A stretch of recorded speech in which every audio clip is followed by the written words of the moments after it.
É uma alegria estar aqui com vocês durante essa semana toda. É um privilégio, na verdade, de estar compartilhando um pouquinho da nossa história, como é que a gente tem visto, não é? Como é que a gente acha esperança nesse mundo que está o caos praticamente. Isso que o Luiz falou, muita gente sofrendo, muitas perdas, insegurança financeira.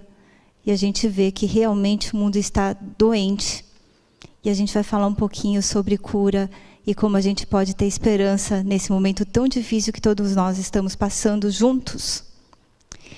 Então a gente vai ver lá, a gente percebeu, né, que o mundo está doente agora por causa dessa pandemia do coronavírus, Covid-19, igual o Cela falou. Coronavírus já é um vírus de uma família aí conhecida há mais de 50 anos.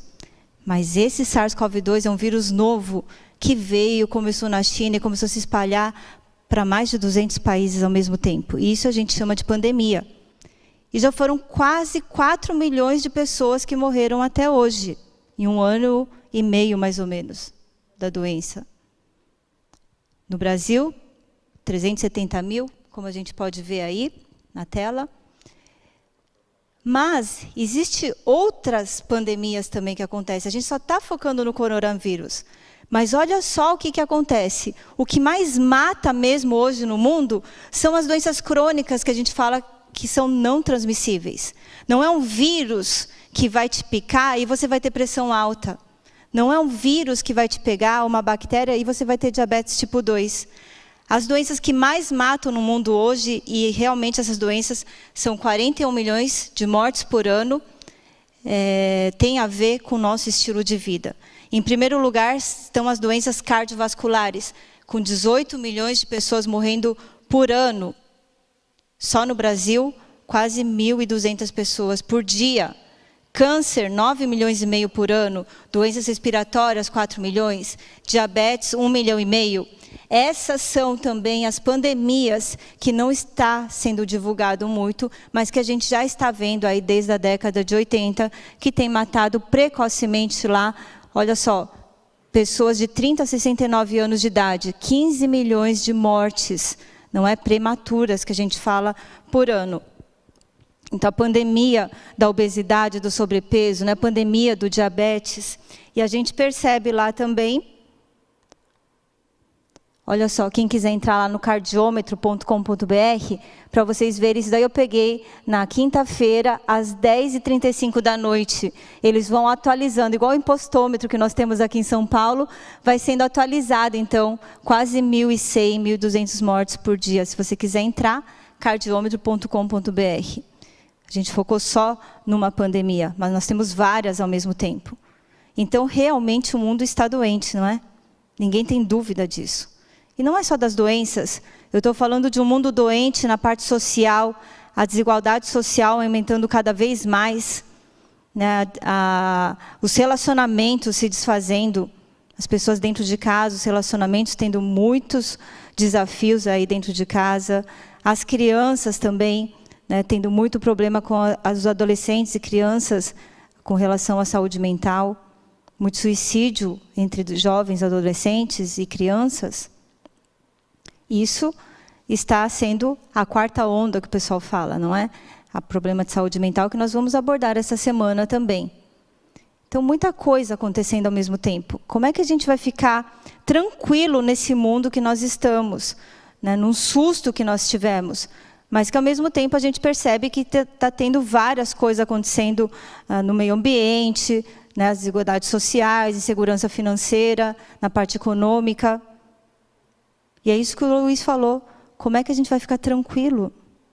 Onde é que a gente vai buscar paz? Onde é que vai estar o nosso olhar nos dias de hoje? Então, eu vou compartilhar um pouquinho do que aconteceu comigo.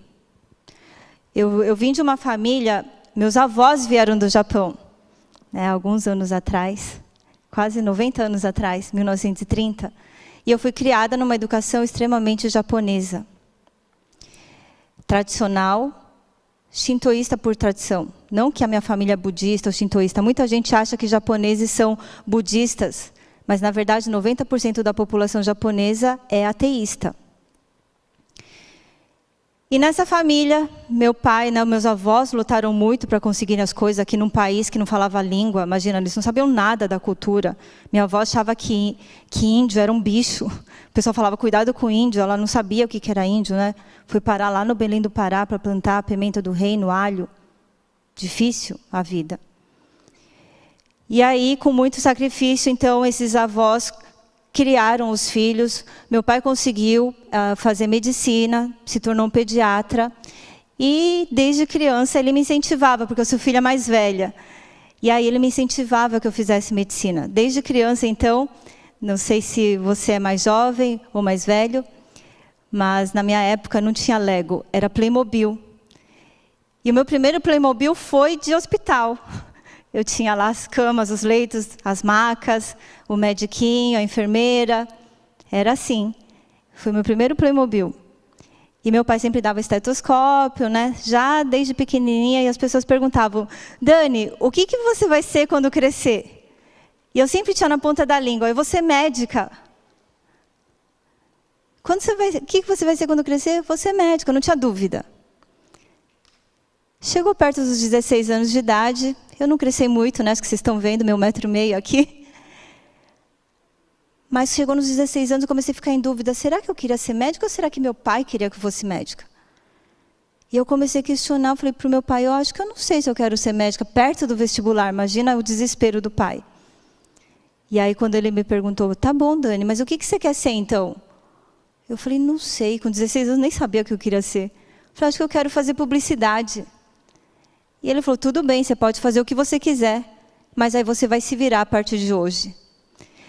E eu não sabia fazer nada, eu só estudava. Era super assim, estudiosa, tinha japonês, tinha natação, não é? Tinha que ir para a escola, tinha várias coisas para fazer ao longo do dia. Minha mãe tinha uma geladeira com todos os horários, meu e dos meus irmãos, para não se perder, porque às vezes ela esquecia a gente em algum lugar.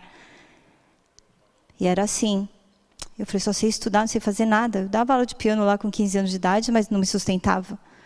E rapidamente mudei de ideia, então, e resolvi que ia fazer medicina. E acabei passando em Botucatu, porque meu pai falou, não basta fazer medicina, você tem que passar em alguma estadual ou federal, porque eu não vou pagar a faculdade para você. E a única estadual que eu passei foi em Botucatu, a 250 quilômetros de distância de São Paulo. E pela primeira vez eu estava longe da família, não é? Livre, leve, solta.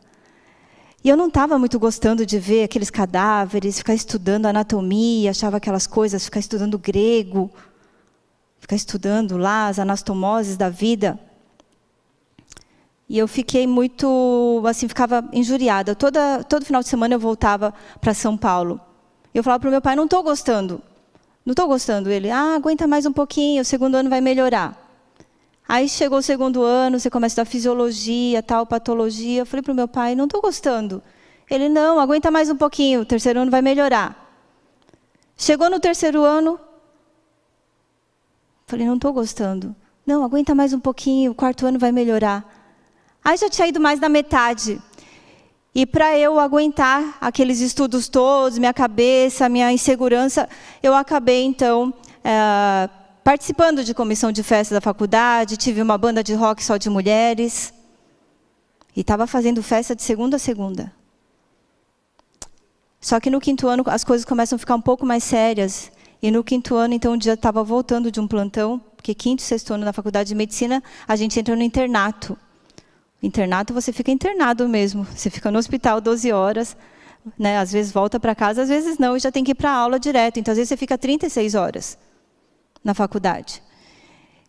E eu estava assim, e até que um dia eu voltei para minha casa, estava tendo uma festa, e eu fiquei muito irritada com aquilo.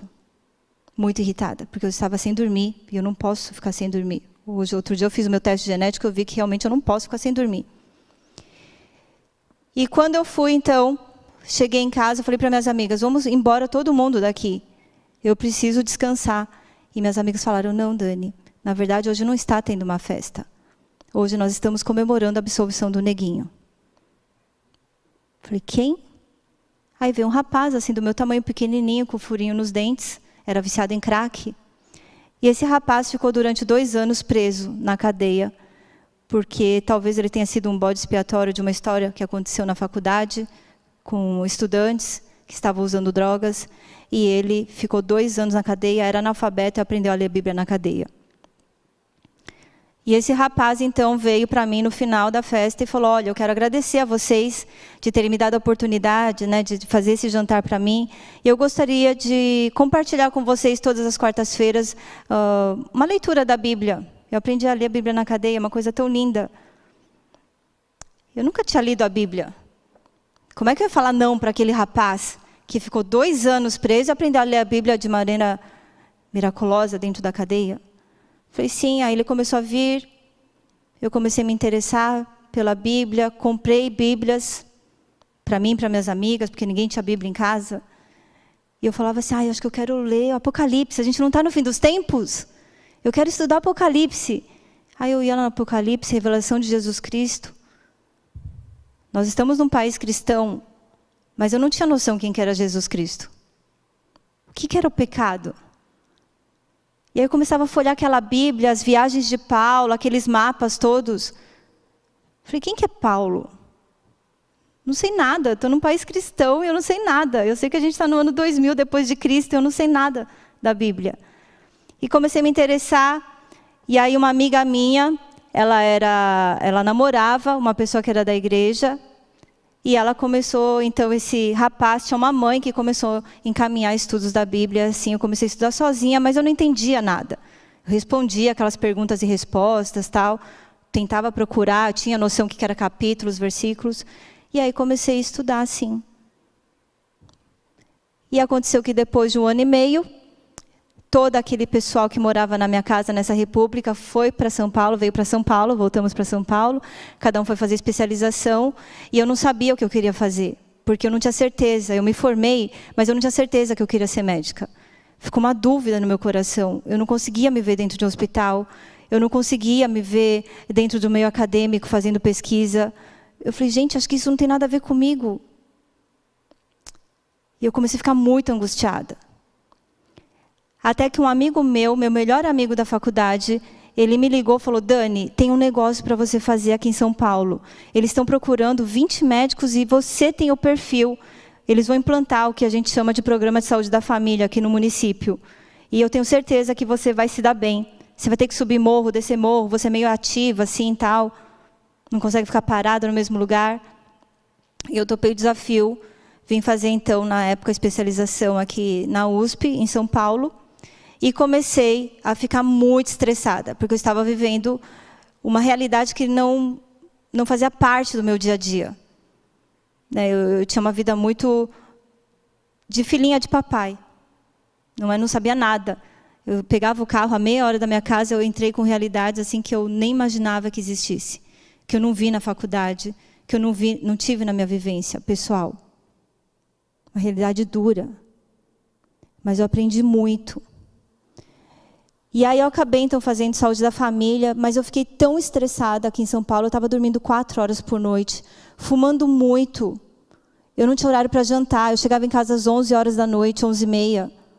Era meia-noite, eu ainda estava acordada, acordava às 5 horas da manhã.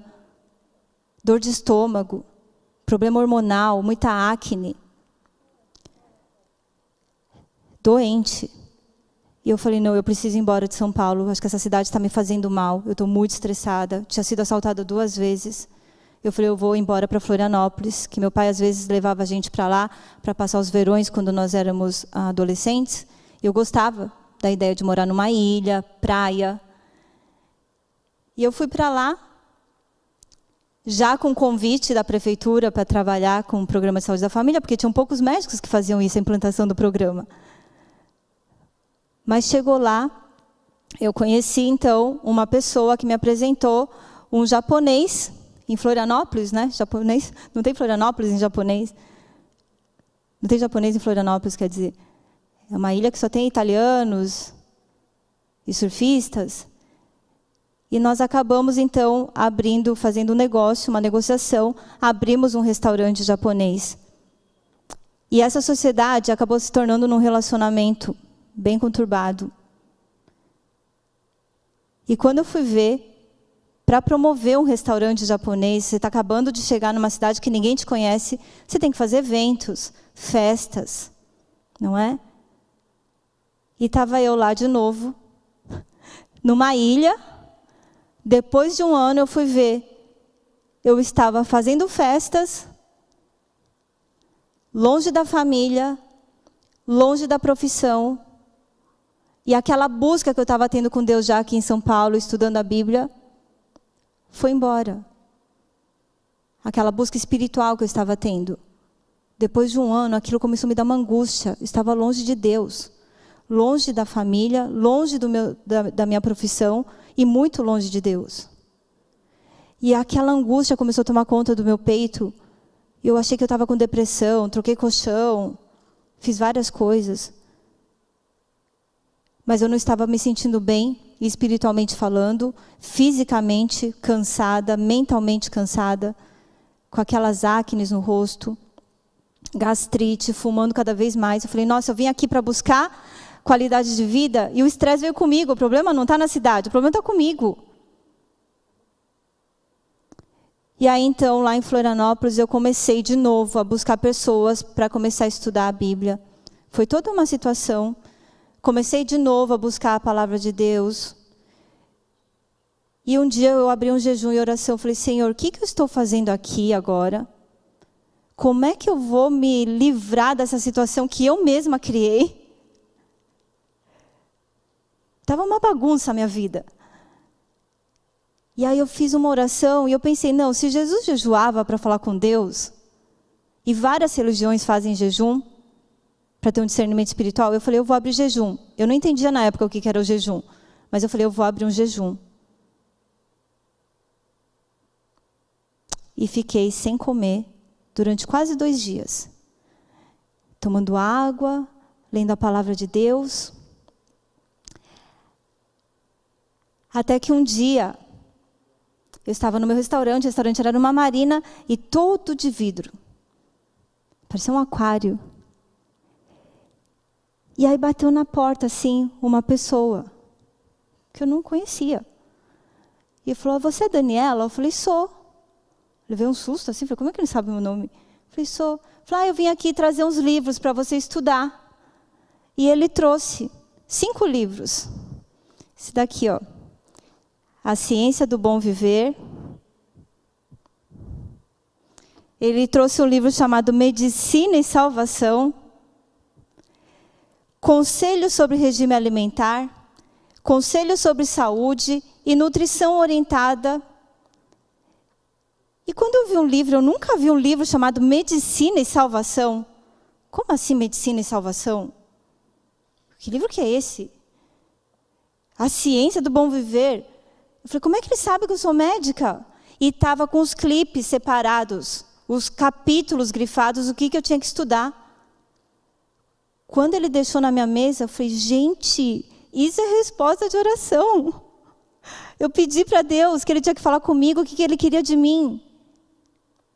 E devorei aqueles livros em 2 meses, li tudo que Ele tinha deixado. Ele tinha deixado clipes coloridinhos, ele tinha 2 filhas, meninas, acho que ele pegou das adolescentes, né, aqueles clipes de, assim, florzinha, era coração, tudo colorido, assim.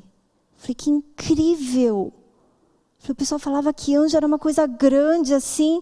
Falei, esse anjo é pequeno, ele tinha meu tamanho, mais ou menos, era pequenininho. Falei, mas é Deus que mandou essa pessoa para mim. E aí eu comecei a estudar, e lendo esse livro, aqui tem um capítulo, na Ciência do Bom Viver. Esse livro aqui, capítulo 8, fala que o médico deve ser um educador. E eu pensei assim, nossa, como é que eu vou ser uma educadora? Fumando, dormindo tarde, cheio de espinha na cara, tomando um monte de antibiótico, hormônios, cheio de problema emocional, mal resolvida. Falei, como é que eu vou ajudar as pessoas? Eu não estou bem. E nesse capítulo fala que o médico deve viver saudável para ele ser um exemplo, que ele deve começar a comer mais saudável. E fala não só para os médicos, lógico, para qualquer pessoa. Um estilo de vida saudável, alimentação mais vegetariana, dormir cedo. fazer exercícios, ter fé em Deus. E quando eu entendi isso, eu falei, não, eu preciso mudar a minha vida, eu preciso mudar. E a primeira coisa que eu fui tirando foi o açúcar.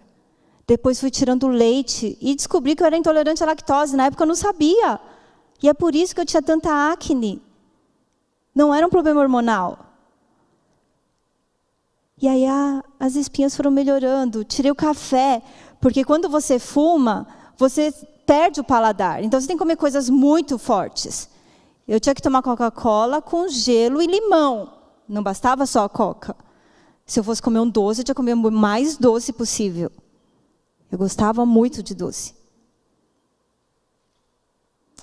E quando eu comecei a mudar meu estilo de vida com a alimentação, né, comecei a fazer exercício, eu comecei a melhorar, eu comecei a dormir mais cedo, coisa que eu não fazia. Eu sempre falava, eu sou da noite, não vou dormir cedo não. Comecei a dormir mais cedo. E aí, meu humor começou a melhorar, minhas espinhas foram embora, não precisei mais tomar os remédios todos, antibióticos e hormônios. Minha gastrite, eu tinha gastrite, lógico, eu fumava e tomava café e Coca-Cola, imagina, eu não tinha horário para comer. E aí foi melhorando tudo. Minha gastrite foi embora,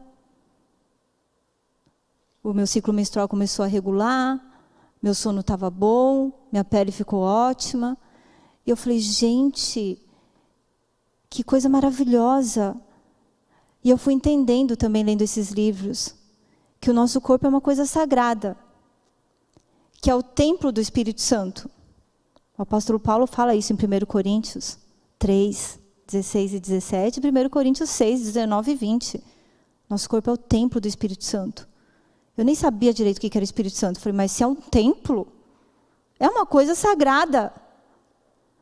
Então eu preciso mudar. E eu comecei a entender, mudando o estilo de vida, que a parte física tinha a ver com o mental, tinha a ver com o espiritual. Hoje a gente sabe que essa conexão tem a ver com o córtex pré-frontal, que é uma parte do cérebro que trabalha cognição, que trabalha espiritualidade. E aí eu resolvi entregar a minha vida para Deus. Eu falei, não, Deus está falando comigo. E foi uma história muito maluca com relação ao cigarro, porque eu não queria entrar na igreja fumando, e eu fiz uma oração. E no dia seguinte eu não consegui fumar, passava mal, aconteciam várias coisas. E veio um pensamento muito forte na minha cabeça, que eu não ia mais fumar. Foi uma luta. Só quem fuma sabe a luta que é parar de fumar. Se você não fumou, você não sabe. É uma luta interna muito grande, química, dependência emocional. E aí, então, parei de fumar, resolvi me batizar, né, entrei para a igreja, e eu estava muito bem. E eu falei, não, agora eu quero voltar a ser médica, acho que eu estou preparada.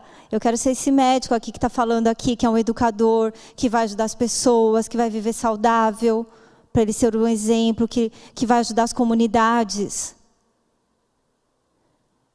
E eu falei, então tá, eu vou fazer isso. É isso que eu vou fazer. Deus me chamou. Olha o livro que veio parar na minha mesa, Medicina e Salvação, a Ciência do Bom Viver. Eu falei, não, isso não foi ninguém que me trouxe. Foi o próprio Deus, porque eu estava orando, fazia 2 dias já, em jejum. E aí, então, acabei, por providência divina, indo parar num município chamado Biguaçu, que não é em Florianópolis, é saindo de Florianópolis, indo em direção ao Estreito, uma cidade mais simples, e lá então eu voltei a ser médica. Por que eu fui para lá? Porque eu estava orando muito para pedir para Deus, onde o Senhor me quer? Porque meu pai estava como diretor de um hospital aqui em São Paulo. E ele falava, Dani, volta para São Paulo, o que você está fazendo aí? As pessoas não entendiam, minha mãe não entendia, meus amigos não entendiam. Nem eu estava entendendo direito. Mas eu falei, eu estou orando, eu estou sentindo, foram várias providências, né, que não dá para contar todos os detalhes, mas foram providências mesmo que Deus foi me mostrando de maneira clara, que a gente até escreveu esse livro aqui, ó, Universo Paralelo, para vocês saberem o detalhe, como que Deus foi providenciando tudo para eu ir para esse lugar. Foi muito incrível. Então eu fui para esse lugar porque Deus tinha me mandado. Mas como é que eu ia falar para as pessoas? Ah, foi Deus que me mandou? As pessoas falam, você é louca. Eu falei, não, era aqui que Deus queria. E eu estava lá, tinha que implantar o programa, tinha que treinar outra equipe, e não tinham médicos que paravam naquele lugar, porque o salário era muito baixo, não tinha carteira assinada, não dava status. Um lugar simples. As pessoas falavam, Dani, você está louca. E eu comecei a achar que estava ficando louca mesmo, porque eu já estava lá 1 mês, 2 meses, 3 meses, 4 meses. E eu não conseguia implantar, porque a secretária de saúde ficava comendo bis o dia inteiro, sentada na cadeira, com as pernas para o ar, assim, com uma barriga desse tamanho. E eu não conseguia um médico para me ajudar, para fazer as coisas lá. Eu falei, mas como que eu vou conseguir?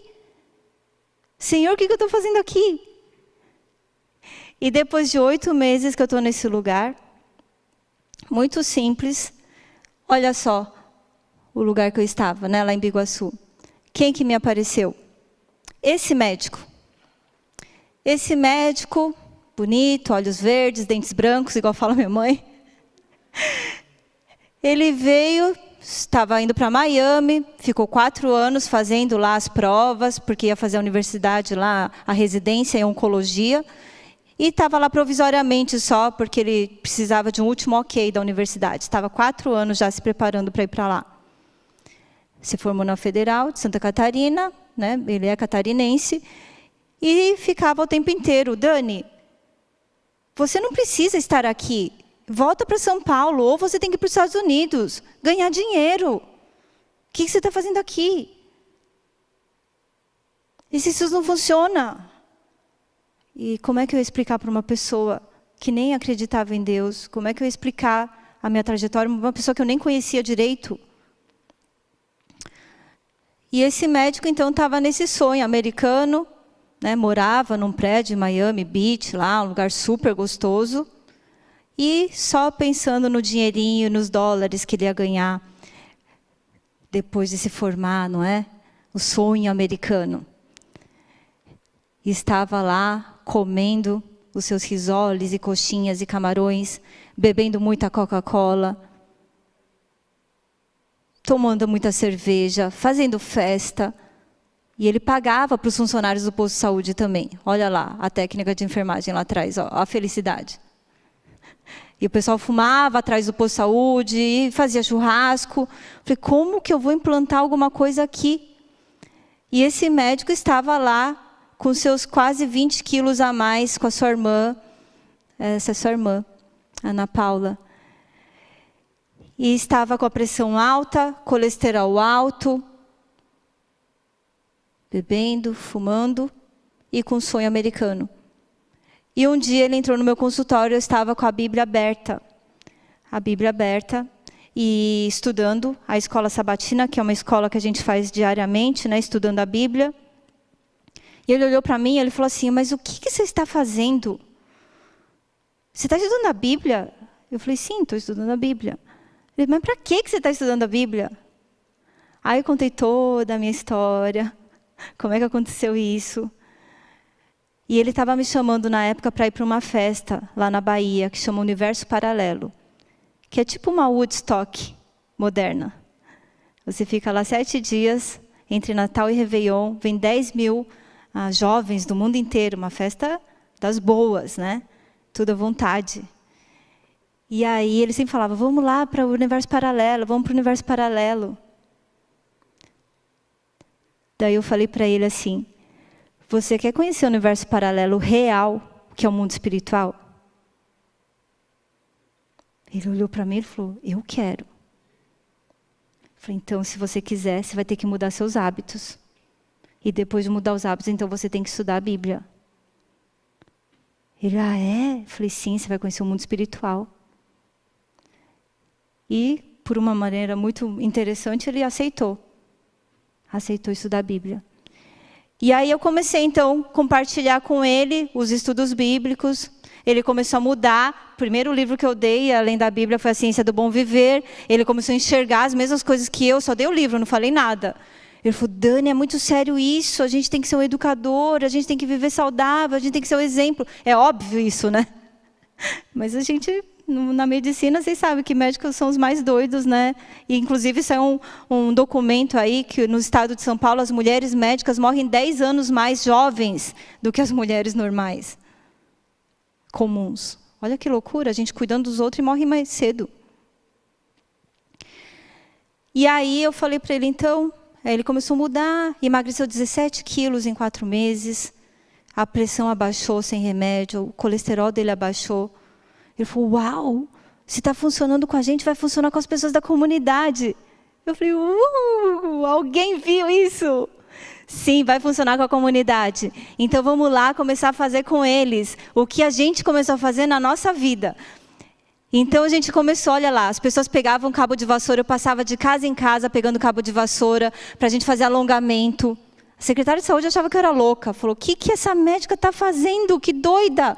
Eu falei, ao invés de atender 4 por hora, eu estou atendendo 16, depois 20, porque as pessoas iam fazer caminhada, elas voltavam, a pressão já estava mais baixa.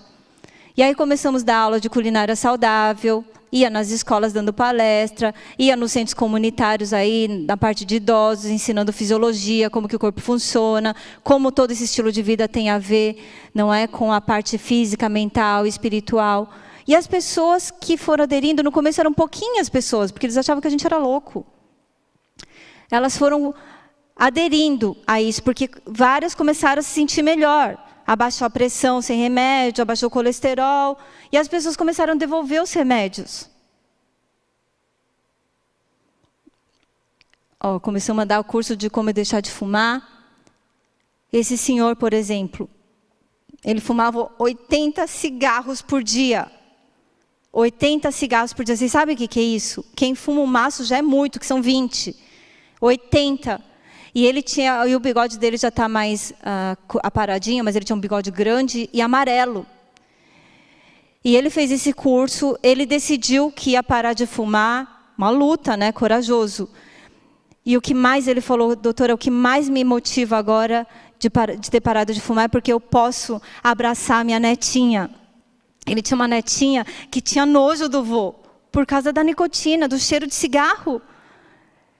E ele falou, eu posso abraçar minha netinha, então eu não vou mais fumar. Eu falei, que maravilha. O carro dele, ele mandou limpar, esterilizar, porque tinha um cheiro impregnado lá dentro do estofado do carro. E quando esse senhor, né, parou de fumar, a gente começou a ver várias pessoas melhorando o estilo de vida, emagrecendo, depressivos devolvendo o remédio no posto de saúde, devolvendo o medicamento.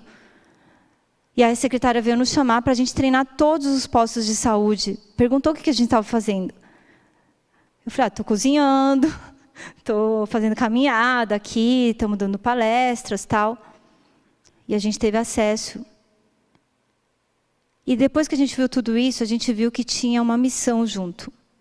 Que Deus tinha dado um propósito para a gente.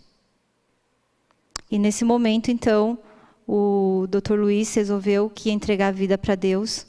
Mas na mesma semana que ele tomou essa decisão, veio uma ligação da Universidade de Miami. Dr. Luiz, parabéns, você passou. Você é um novo candidato aqui para residência aqui em Miami, na Universidade de Miami.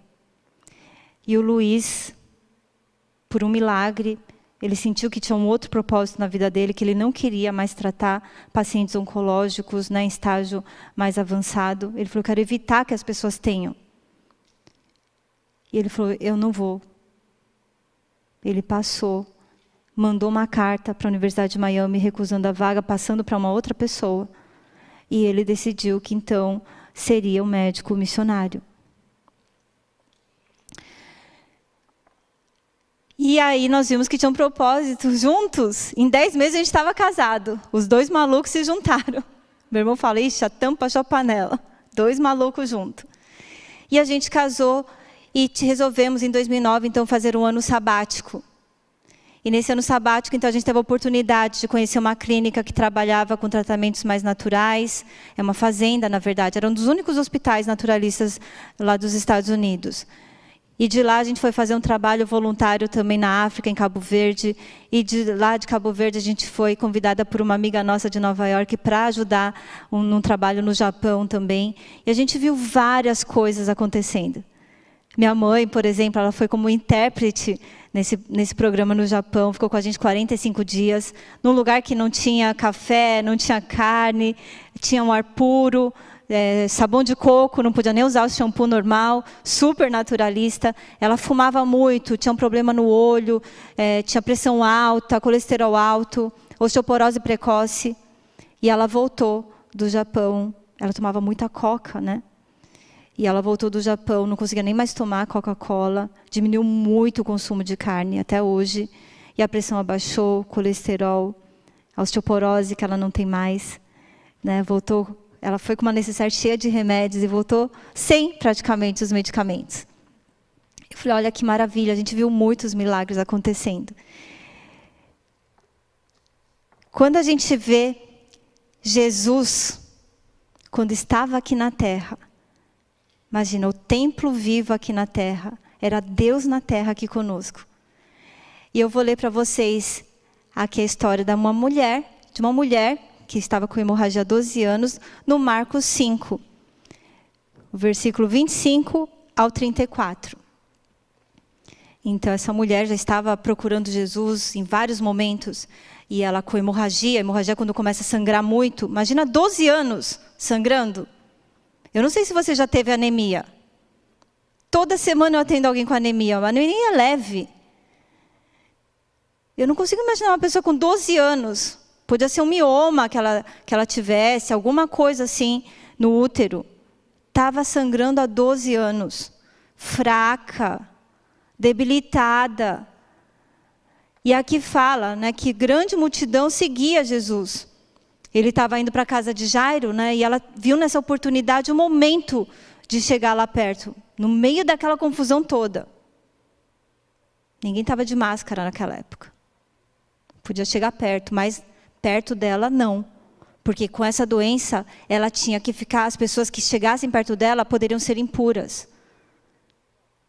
Então, ela não podia chegar muito perto das pessoas, mas ela não se importou como que os outros iam olhar para ela. Ela falou, eu vou. E aconteceu que certa mulher, que havia 12 anos estava sofrendo de uma hemorragia e muito padecera a mão de vários médicos, tendo despendido tudo quanto possuía, sem contudo nada aproveitar, antes, pelo contrário, indo a pior. Você já gastou todo o dinheiro que você tem em remédios e médicos? Ou exames? Às vezes eu vou na farmácia, eu tenho uma angústia de ver gastando 300, 400 reais em remédio. Deixa tudo que ganhou, sai do trabalho, deixa tudo que ganhou lá na farmácia. As pessoas estão polimedicadas. E ela tinha gastado tudo. Imagina que falta de esperança que ela estava. Ela não estava vendo resultado nenhum. Gastava tudo que tinha, tentou de tudo. E não estava resolvendo. Tendo ouvido a fama de Jesus vindo por trás dele, por entre a multidão, tocou-lhe a veste. Porque dizia, se eu apenas lhe tocar as vestes, ficarei curada. E logo se lhe estancou a hemorragia e sentiu no corpo estar curada do seu flagelo. Jesus, reconhecendo imediatamente que dele saíra poder, virando-se no meio da multidão, perguntou, quem me tocou nas vestes? Responderam-lhe seus discípulos, vês que a multidão te aperta e dizes, quem me tocou? Ele, porém, olhava ao redor para ver quem fizera isso.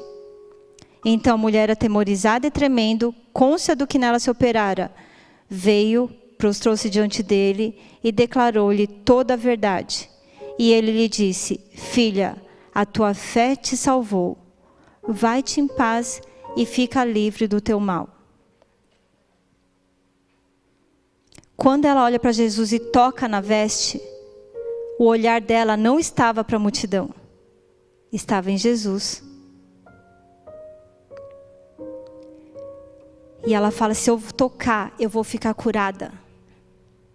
E quando Jesus fala, filha, a tua fé te salvou, vai-te em paz e fica livre do teu mal.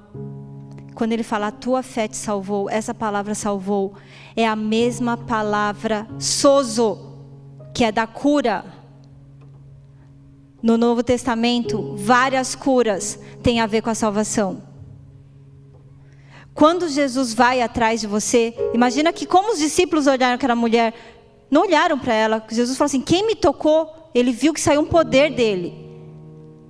Quem me tocou? E os discípulos, Pedro e os discípulos, como que a gente vai saber? Tem um monte de gente aqui. Mas ele fez questão de falar, quem me tocou? E a mulher veio. A mulher veio até ele, cônscia de que ela estava consciente de que ela tinha sido curada. Imagina a energia que ela sentiu na hora, a alegria, o sangue voltando. Ela já não estava mais com aquele cansaço. Ela estava consciente de que ela foi curada. E Jesus, filha, a tua fé te salvou. Vá em paz. Ele fez questão de tocar nela não, de olhar para ela e de falar com ela, para ela não ter a certeza, porque ela poderia falar, só se eu tocar, e as pessoas iam achar que só ficar tocando nele ia dar certo. Ele queria mostrar que ela era tão importante, que ele tinha que olhar para ela e falar, a tua fé te salvou. Jesus é a cura. Quando a gente vai no livro de Lucas, não é? Na cura do paralítico, fala aqui, e o poder do Senhor estava com ele para curar. Porque ele é o caminho, a verdade e a vida. Ele fala, eu vim para que vocês tenham vida e vida em abundância. É isso que ele veio dar para a gente. A cura e a salvação. No caso desse paralítico, ele fala, os teus pecados estão perdoados. Ele viu a fé desse paralítico. O olhar de Jesus olhou para aquela moça que estava sangrando há 12 anos. Com um olhar diferente dos médicos. Um olhar diferente da multidão que achava que ela era nojenta.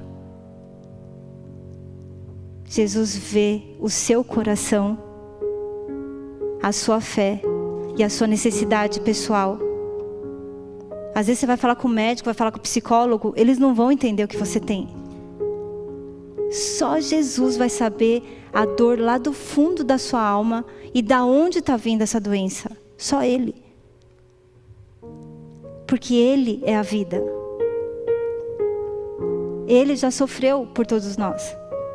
Pelas suas feridas fomos curados. Não é assim? E às vezes, então quer dizer que se a gente tiver fé, a gente vai ser curado? Tem gente que acha assim, faltou oração. Eu falo, não faltou oração. Tem gente que não vai ser curado. A gente vê Paulo, ele tinha um espinho na carne, que provavelmente era um problema nos olhos. Não foi curado, mas mesmo assim, ele sabia que aquele espinho na carne era para glorificar o Deus que ele servia. Como a Darleide falou ontem, 1 Coríntios 10:31. Quer comais, quer bebais, quer façais qualquer outra coisa, fazei para a glória de Deus. Se você foi curado, esse paralítico foi curado. E no versículo lá 25 fala, ele saiu glorificando a Deus. Tem algumas pessoas que são curadas, mas não vão glorificar a Deus. Acha que foi remédio, acha que foi o melhor convênio que ele tinha. Onde é que está a sua esperança? A sua esperança está no seu dinheiro? Está no seu melhor convênio? Está no seu médico? Está no melhor hospital? Está na vacina? Essa vacina, ela vai tratar, não vai nem tratar, é para prevenir que se espalhe uma doença, ela não tem a cura. E depois disso, vem outras pandemias, fora as que a gente já está vivendo paralelamente com o Covid. Mas para onde você vai olhar? Onde é que está a sua esperança?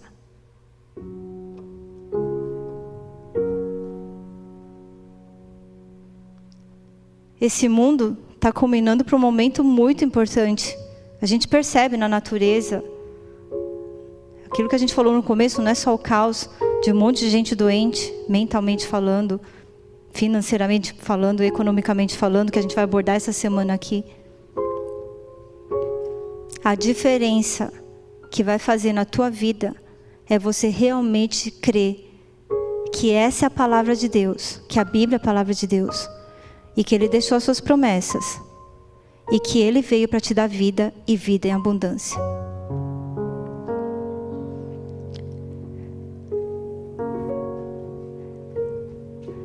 Se você quer entregar sua vida para Jesus, se você quer realmente viver pelo poder da fé, se você quer ser curado, você quer ser curada, você não está com essa angústia há tanto tempo, ninguém te entende, teu marido não te entende, tuas amigas não te entendem, sua família não te entende, e você não tem com quem falar, você vai fazer uma oração para Jesus e entregar a vida para Ele.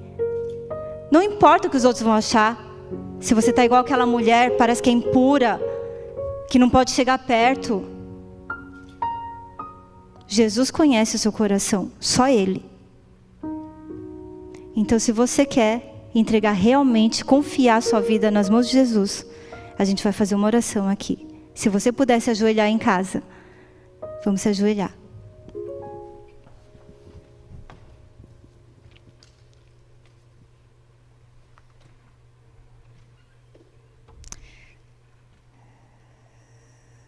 Nosso maravilhoso bom Pai, graças te damos, Senhor, pelas tuas misericórdias, porque o Senhor veio para nos dar vida, esperança, vida plena e a nossa salvação.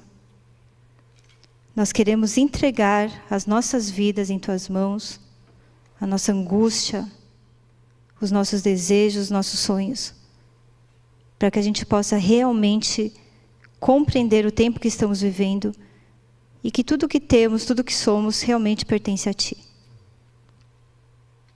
Que o Senhor venha abençoar a todas essas famílias, as pessoas que estão sofrendo com as perdas, as pessoas que estão angustiadas e que não estão sabendo o que fazer, meu Pai.